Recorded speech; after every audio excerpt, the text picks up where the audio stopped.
But if you go out to a restaurant and you sit down and the waiter or the waitress comes up to you, you don't say, oh, you don't get up and say, oh, please sit down. What would you like to eat? No, you expect them to wait on you. They're being paid to do that. That's their job, and that's their privilege, really, to wait on you. And then there's the whole thing about tips. And sometimes tips don't mean very much, especially if they're expected.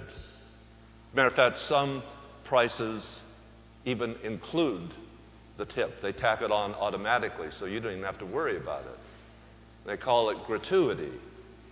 Well, it really isn't gratuity. And granted that some employers don't pay the waiters and the waitresses enough, and so they really expect us to help with that, and that's not right either. In traditional Japanese culture, if you were to leave a tip, you would offend the waitress or the waiter. They would be offended by that. It would be like an insult because they pride themselves on good service. And they would probably feel, well, didn't we offer you good service last time? So why are you rewarding us? So what is the lesson here that Jesus is trying to teach us? Life is a gift. Life isn't a burden. And I know often it does, for many people, feel like a burden. But if life is a burden, then we're going to expect payment. We're going to expect a reward. We're going to feel entitled. But if life is a gift, then life is its own reward. We've already been paid. We don't need to look for a tip or for payment. Life itself, just being alive, is a gift. We know that when somebody dies, we've lost that gift.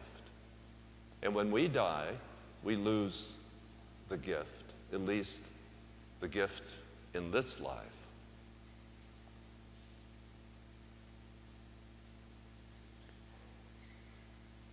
I think what Jesus is trying to teach us is that we have already been rewarded. And so whatever we do is a response of gratitude. We do all the things that we do because we're so grateful for the gift of life. Parents don't pay their children for being good. Now, maybe you might give them an allowance. My dad gave me 50 cents a week.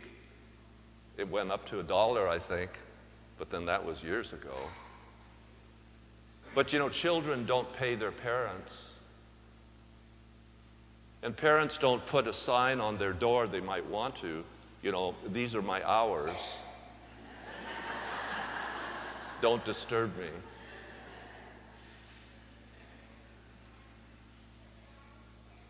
We're not entitled at all. We respond and we love out of gratitude. And I think that's what Jesus is trying to teach. This is a national holiday, Thanksgiving. It goes way back. I think Abraham Lincoln established it officially as a national holiday. And our country is a gift. It's a pure gift. The Pilgrims experienced that, the joy and the gratitude that they felt when they landed here. And our country really doesn't owe us anything. Didn't President Kennedy remind us of that when he said, don't ask what your country can do for you, but what can you do for your country? You know, the world or our country doesn't owe us a living. Not if we see it as gift. We've already been rewarded. But we need to be aware of that. And this day is a day to be aware of how much everything is a gift, everything. Even the things that are difficult in our lives, the things that we would change, end up being a gift in some unusual way. God is able to bring good out of every situation. Everything is gift. And so we should allow God to continue to wait on us, because God is a servant. God waits on us. When God created us, when God created the world, God waited on us. God gifted us. And we are called to imitate God, to be like God.